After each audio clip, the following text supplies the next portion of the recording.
Text messages between two Boeing employees, implying they lied to the regulators about problems with the safety software of 737 MAX passenger jets have been reportedly given to investigators, as the planes remain out of service.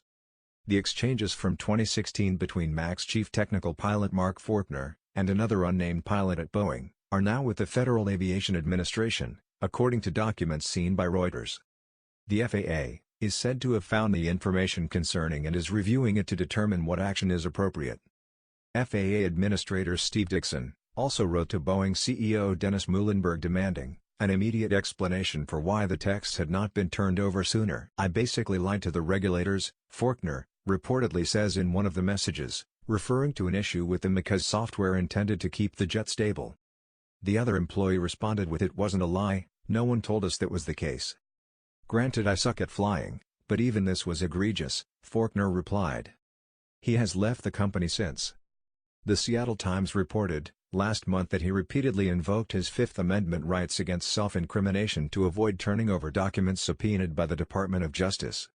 The MAX anti-stall system has been blamed for causing the crashes of Lion Air and Ethiopian Airlines 737 MAX jets, which claimed 346 lives. All 737 MAX planes were grounded after the Ethiopian Airlines crash in March, and remain out of service the world over, pending investigations by U.S. regulators. Boeing shares slipped almost 4% following the news about the text messages. The company said it is revising the MAX software to include additional safeguards, and reportedly intends to turn over additional texts to Congress on Friday. The 737 MAX was Boeing's most popular narrow-body passenger jet, used by major U.S. airlines and around the world.